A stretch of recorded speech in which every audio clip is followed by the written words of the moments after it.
Becky Lynch defeats Liv Morgan clean ahead of WrestleMania. Candice LeRae turns heel mentioning Maxxine's late brother. Roxanne Perez also finally heel turns, snapping Lyra's arm. And Bianca Belair also teasing heel turn. Mariah May and Toni Storm fit, hitting Maryse French Kiss. Jordynne Grace dominates both her challengers in triple threat. And we got shocking new knockouts tag team champions.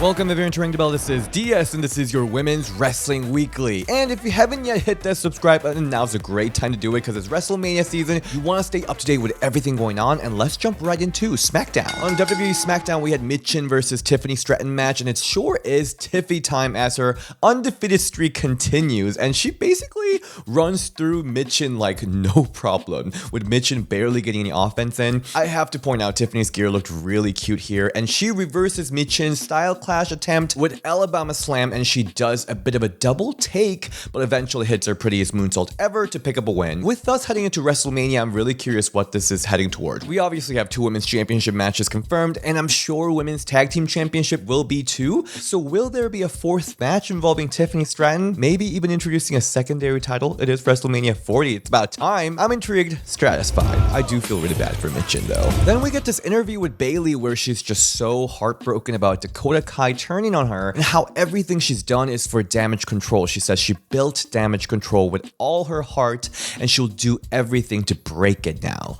So I'm kind of annoyed about the situation. Like, first of all, you can clearly tell that WWE is not booking this like a WrestleMania main event storyline. Almost to a point I feel like WWE is killing the hype with this booking, which is so tragic. When Bayley first won that Royal Rumble and she had that first promo on SmackDown, it was so hot. But I also hate that some wrestlers who were so fun and full of colors as heels just loses it all and becomes vanilla. Where is the bit of craziness, laughing, ding-donging? Just because you're a good guy doesn't mean you have to be all just normal. Nobody likes normies. This feud has so much promises, so it's so disappointing how it's all panning out. But more interesting situation is Naomi watching the segment and Bianca just goes like, why are you even caring about this? Why are you feeling bad for Bayley? And then she pokes Naomi's sensitive part by saying that you don't know anything because you weren't even here. You just don't know what's going on because you've been gone. And then Bianca just gets frustrated because Naomi's keep being sympathetic and she just like walks away saying, I said what I said. Ooh, I don't know. Do we send some heel in Bianca? I know Bianca as heel will serve, she will eat,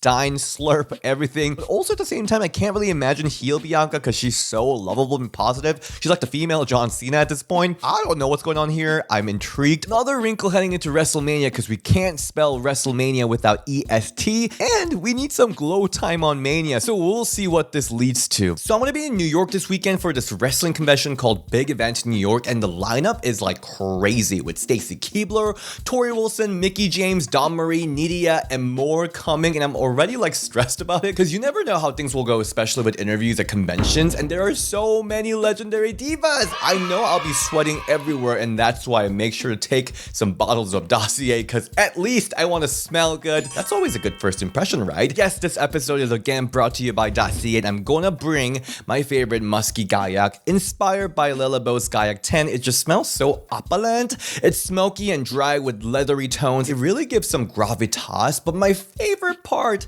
is I can get like 5 bottles of this for 1 bottle of Lilibow. I love that I don't need to break my bank getting designer colognes, and you don't have to either, because Dossier is all about yes to smelling good, but no to overpaying. There's so much price markup in fragrance business. Dossier is all about clean, ethically sourced, long-lasting high-end perfume within reach. So if you're curious about stepping into a new way of consuming perfumes, Dossier is here for you. Make sure to use code 10RingTheBell for a discount just for Ring the Bell fam at Dossier.co. Thank you, Dossier. On WWE Raw, we got Becky Lynch versus Liv Morgan match. Following 2 weeks of each other just meddling on each other's business and poor Nia just stuck in the middle, this match started so hot with Liv and Becky just throwing hands at each other. I actually loved Liv's iridescent gear. This match hit up so nicely with crowd dividing in half, dueling "Let's go Becky" and "Let's go Liv" chant, and holy holy shit moment when Liv hit sunset powerbomb from the apron with holy shit and this is awesome chant breaking out. Loved when both Becky and Liv rolls out of the ring following manhandle slam and oblivion, but at the end Becky catches Liv mid-air and hits her with this manhandle slam yet again to pick up a win. And post-match we see Becky and Liv exchange words of respect. That was a great match. Liv looked like $1,000,000 here, one of the best showings I've seen from her, and Becky continues to prove that she is a GOAT, especially when it comes to making her opponent shine. But damn, that clean finish. Is that also a clean finish to my delusion? Thinking the Mania match will turn into Fatal 4-Way? I don't know. And post-match women's world champion Rhea Ripley comes out looking gorgeous and she just like scoffs at Liv and walks away with Liv just looking mad as hell, saying that she's going to take everything from her. Imagine Liv taking Dom away from Rhea and becomes his new dominatrix. Anyway, Rhea comes here, cuts a promo telling Becky she knows exactly what Becky's doing here, why she's picking fights with Liv and Nia right before the big WrestleMania match. It's because deep down, Becky knows that she's not as good as Rhea, so she's gonna use this as an excuse. Then Becky says when everyone doubts her, she becomes even greater, and she walks away saying it's gonna be her versus the world. I did like the storytelling. I think many people criticize that Becky really doesn't have any interesting reason why she wants to fight Rhea at WrestleMania, so I think they're building towards that, trying to make something out of this WrestleMania feud. Overall, I will buy it. I'm satisfied. And then backstage we see Becky Lynch and Liv Morgan shake hands. Then Nia Jax comes out saying we are not done yet, baby, and she destroys both Liv and Becky. And Becky later challenges Nia in a last women standing match. Will Becky defeat Nia in this match and head it to WrestleMania as a fighting challenger, or should I still hold on to my little delusion that this match still can turn into Fatal 4-Way? Am I delusional? Then we got this tag match, Indy Hartwell and Candice LeRae versus Ivy Nile and Maxxine Dupri. And Maxxine looked like her rant was due. She's pissed and she hits nice kicks until stopping to do a little gyration to do the warm dance. Then Candice LeRae comes in to stop her. And I don't know, she just got haunted by internet trolls or something. Starts just saying awful troll things at Maxxine. She goes, "You look stupid. People are booing at you. They hate you. You don't belong here. Women in the back hate you too." And then she suddenly escalates everything to say, "You better be glad that your dead brother isn't seeing how much of an embarrassed you are." And I'm like, wait, what? I did not even know that Maxxine had a late brother. Candice was like a full-on internet troll, never know how to not cross the line. And as Maxxine walk away crying, Indy hits Maxxine with the big boot, picking up the win. Candice is a heel, and Indy is just confused there. I mean, I love that Candice is heel because heel Candice was really good in NXT, and about time she gets to shine. Seriously, one of the best wrestlers in the locker room. Although some of the things she said was giving Paige Charlotte promo, was that really necessary? But hey, at least we were talking about it here. And I also love that WWE is turning that Maxxine getting booed at live event into a storyline. So it was kind of shocking, but I'll say I'm satisfied. And yet another match, we had the Women's Tag Team Championship, Kabuki Warriors versus Shayna Baszler and Zoe Stark, and they got a proper championship introduction and everything. The match was really good. I love the striking battle between Asuka and Shayna, and that top rope stomp on Zoe hanging upside down was really cool. And at the end, Zoe and Shayna hit Kyrie with Z360 followed by a knee, but Asuka for the save. Then Shayna locks Kyrie in a careful clutch, and I was really hoping for Kyrie to scream Shayna, but that did not happen. And the brain of Damage Control, Dakota Kai, saves Kyrie by grabbing Shayna's foot, distracting her, letting Asuka and Kyrie hit Insane Elbow on Shayna for the win. It was a hard-fought match. I love that Kabuki Warriors are defending this title left and right. They are defending champions. Not sure why they aren't booking the Tag Team Championship match already for WrestleMania, but I'm pretty sure we're getting some kind of scramble match or a showcase match or whatever. We've built so many teams for the last months, so I'm ready for it. I'm satisfied. On WWE NXT, we had NXT Women's Champion Lyra Valkyria and Tatum Paxley versus WWE Women's Tag Team Champions Kabuki Warriors. And the crowd was so hot for Kabuki Warriors, the legendary former NXT Women's Champions, returning to defend the title. I love the interaction between Kairi Sane and Tatum. Tatum's current gimmick is such a gift to wrestling. She's absolutely nailing it, from promos to character work to just body language. She's just embodying this creepy ass character perfectly. And I love some of the moments when Lyra had to like calm down Tatum to like recompose herself. Love some of their double move moments. That neck breaker leg drop combo looked really lethal. But at the end, Lyra accidentally roundhouse kicks Tatum and Kabuki Warriors pick up the win with Insane Elbow. It was a great match, even more interesting watching Tatum and Lyra's dynamic. And post-match, Roxanne Perez comes in and finally, Yes, finally! Thank God finally heel turns, just pushing, shoving Lyra into all the ring posts out there and snaps her arm.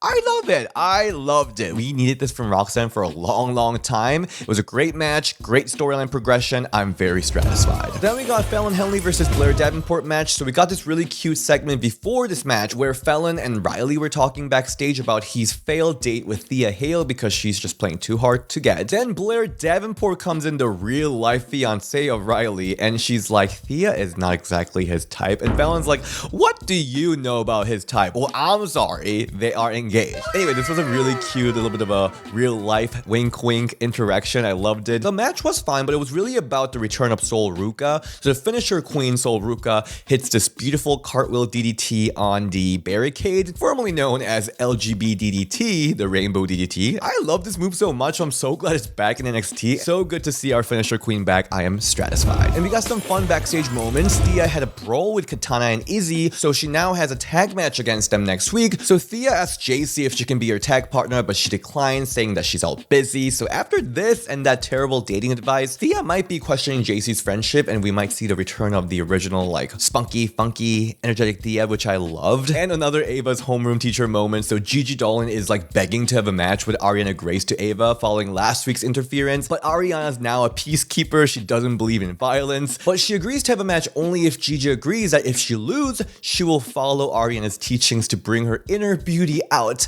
and be a lady. Oh, I cannot wait for Gigi to lose and be like all My Fair Lady situation. I'm so intrigued. Moving to AEW, on Dynamite, we have Chris Statlander versus the inaugural AEW Women's World Champion, Riho. Two big names in AEW Women's Division clashing, and this match was fantastic. Really fun match. Fast-paced and action-packed. Loved the chemistry of Statlander just like overpowering Riho, who is also outspeeding Statlander. And Chris lands this huge powerbomb where Riho kicks out. Then frustrated Stokely tries to help and distract the referee while slipping in steel chain for Stat to use, but Stat declines because she's a moral woman, but ultimately letting Riho grab a victory roll for the pin. Are we going for another 1 month Rio Championship feud? Maybe Julia Hart versus Riho match? I do though love the continued storyline with Stokely and Statlander, with Statlander recently getting these single losses, and she might turn heel and walk with Stokely to get some victories. I love to see that. And post-match, we see Willow Nightingale versus Riho booked for Dynamite. Willow then says she's coming for that TBS title. I like this match a lot. I'm very satisfied. On Rampage, with a squash match, TBS champion Julia Hart versus Robin Renegade for a TBS championship. Huge opportunity for Robin, but you know how these matches go. This was a house rules match. For the longest time, I was so confused what that meant, and I guess it's just like choosing different rules every time, and I guess this one was no top rope action. So Julia was barred from using the moonsault, but she still has Heartless, which she used to tap out Robin. Now that Julia's back, I'm excited to see what's next for her, the TBS champion feud. I'm excited about that. Good. Not bad. The more juicy situation on Rampage was Ruby Soho and Saraya. With Renee Paquette, Ruby updates on Angelo Parker's injury status, and she says she hates Saraya and she thinks Saraya is an ugly, bad person. Took you a while to see that. And Saraya and her family is gonna get what's coming. Saraya then finds Renee later in the show, and she says it's all Ruby's fault, saying she's disgusting, she's filthy, and her brother Zack Knight attacks like a random dude backstage. Ruby is so good at character work, and her babyface acting was quality job. And Saraya is also so good at playing just ass heel, so I love this, and I cannot wait to see some like street fight match between them. It'll be so freaking good. And on Collision, we have Mariah May versus Trish Adora match, but I guess Mariah is keeping the rockstar Toni Storm look, and she looks damn good with it. I also forgot how much I love Toni Storm's theme song, so I'm glad it's back, but also at the same time, I do love Mariah's theme song, which I listen to when I work out. The match was really good. Mariah's stardom work is like really showing. She's so versatile, but that striking is just wild. But also, I love that she was mixing in the character moment, showing all those classic Toni Storm rock taunts. It was really fun. And at the end,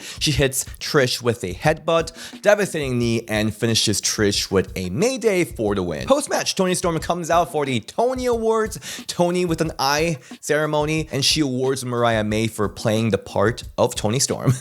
And as she walks down to present the award, which was a shoe, Deonna Purrazzo runs out to attack Toni, but the numbers game is against her, and Mariah May attacks Deonna and hits the French Kiss DDT on the ramp. The Maryse homage, she's so legendary. Stan Mariah May. I'm also so glad that Deonna versus Toni feud is continuing. I was so scared that we won't see Deonna for a while after just one title match. And I love the Toni Awards situation. It's so freaking silly, but that's where Toni Storm really thrives in. So I'm overall very satisfied. So it was a pay-per-view week for TNA. So starting with Impact episode, we had another Ash by Elegance match against a local competitor. Tons of aggressiveness and great attitude, great gear, and she picks up an easy win with the Swanton Bomb. And we also saw Denny DeLuna versus Masha Slamovich before their title match at Sacrifice. And it was a surprising match where Danny picks up a clean win against the tag champion Masha, which like took me by surprise. Clean win against Masha. But this situation only gets more gagging. So on TNA Sacrifice, we had the Knockouts Tag Championship match with Spitfire, Denny DeLuna, and Jody Threat versus MK Ultra, Masha Slamovich, and Killer Kelly. So as the challenger, Spitfire comes in, the champions jump them from the ramp with the chain, and Danny even gets snowplowed on the floor. But then as the actual match started, I don't even know how this all happened. So Masha hits this huge kick on Jody, then she tags Killer Kelly in for the tag move, but Danny drags Masha out, and Jody just like rolls up Kelly for the surprise win in like 2 minutes. And I'm like, wait, what? Yeah, everyone was shocked, including Masha, and she shoves Kelly in frustration, leaving her alone. Again, I'm like, I don't even know what the hell was going on. To be fair though, Danny has been really impressing me, especially from that match with Masha that was really, really fun, hard hitting, but I did not expect them to be champions already. This tag division is kind of all over the place, like belts just jumping from one team to another like hot potato. I did wish though for Masha to head into singles competition because we really need some credible opponents for Jordynne, but that will leave this tag division with just like 2 teams. So I don't know how I'll feel about this yet. I am kind of Confucius about it still. And then we got this triple threat match for the Knockouts World Championship. Jordynne Grace versus Zaya Brookside versus Tasha Steelz. And Ash by Elegance is out here by the ringside to watch this match. She is a serial championship watcher at this point, and she was just looking gorgeous, drinking expensive champagne. And we got this hilarious spot later in this match where Zaya throws Tasha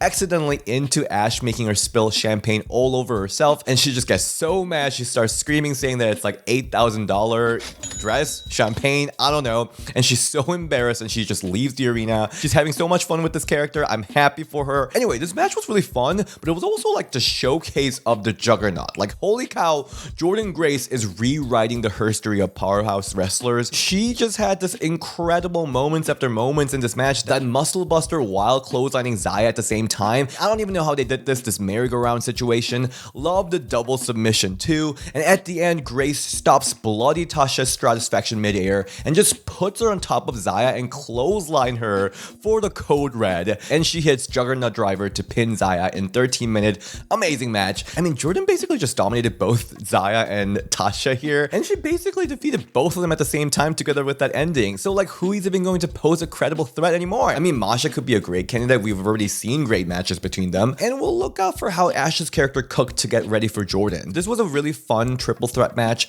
I was very satisfied. So that is it for this week's Women's Wrestling Weekly. This weekend it will be super busy. I'm so nervous about it, but there's gonna be tons of divas there, big names, everything. I'm gonna try my best to get some interviews. Fingers crossed for me. I'm already stressed about this. So if you want to see how my New York trip goes, follow me on Instagram at DSShin and ring the bell DS on Twitter, and I'll see you next time. Bye.